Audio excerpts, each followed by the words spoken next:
Hello, one and all. This is Soulful Lordy here, James Bullock, with the first of hopefully many game first impressions. And what better one to start off with, for me personally, than South Park: The Fractured Butthole.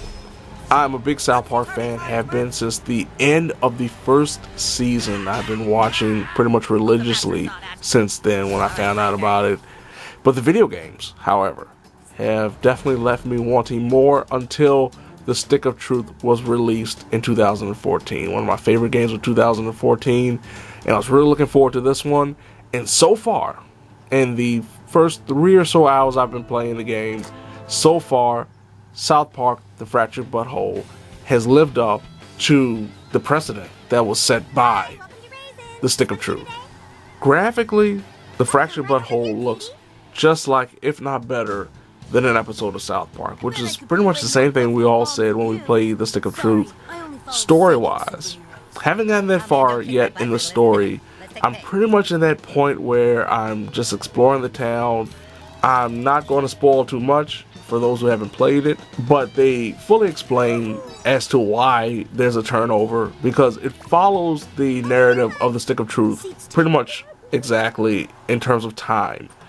So it's not like there's a big leap. There's still the Game of Thrones style action going on with the kids in South Park, but then they explain as to why it has this turnover.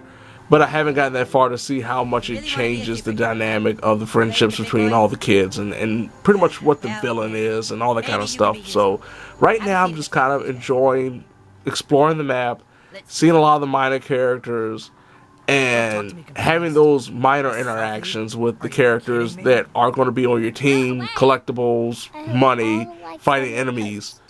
Speaking of fighting enemies, the battle system is still turn-based from The Stick of Truth. There's no difference in that. But the big difference is the fact that you can actually move around the battlefield. And it's pretty much like playing checkers. It's a real strategy RPG. That's what it is, a strategy RPG. I am right now a brutalist class, which is more of a melee based class. It seems like a lot of the game is really melee based. There isn't a focus on weapons this time around like it was in The Stick of Truth, which is obvious because you have kids playing superpowers. Of course, they're playing superheroes. They don't necessarily need weapons, axes, and maces and everything to defeat their enemies anymore. Difficulty-wise, I'm playing on Mastermind difficulty. My character is dark-skinned because that's the most difficult you could be in the game. Once you get your ability to create your character, which is like 5 minutes into the game, you can pick a skin color, and the darker it is, the more difficult it is. Not necessarily in combat, but in general. You don't get as much XP. I don't think you get as much money as a dark-skinned individual in this game. But in terms of combat, until you have to pick the difficulty level, which is given to you, I believe, when you fight the 6th graders, you can choose, casual or normal or mastermind, which is the most difficult. And I love the challenge of the battle system so far. I've had some really good fights, some really good battles, some really challenging fights that I thought for sure I was going to lose. And I'm really enjoying that. I think one of the things that makes this game so much better than The Stick of Truth is that no matter the difficulty level in The Stick of Truth, especially later on in the game, you felt invincible. In terms of The Fractured Butthole, I've had some really strenuous battles in the first 3 hours. The only things I don't necessarily care for thus far in the game are somewhat minor, but they definitely take some getting used to. One is the fact that there's no dedicated run button.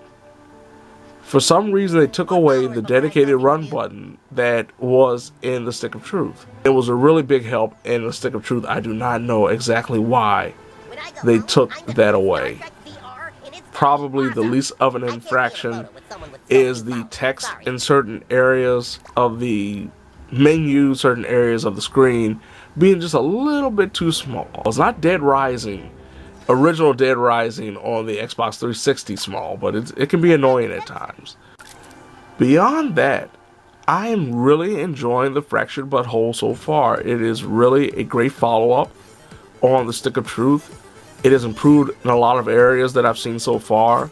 There are a few things here and there that might be missing from the last game, like the mana and PP management that I could take or leave. It's not bothering me not having it right now, but I know some people will probably be upset about it not being in the game. I'm really looking forward to seeing how the game turns out in the overall narrative, because I know that the Stick of Truth kind of tapered off a little bit and didn't have such a strong ending compared to a strong beginning.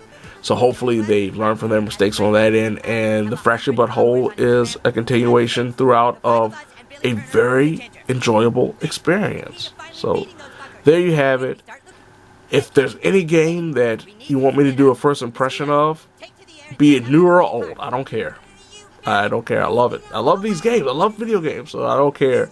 Make sure you leave a comment below or email me at james@quinpop.com or hit me up on Twitter at FASJAB, and I will definitely take into consideration.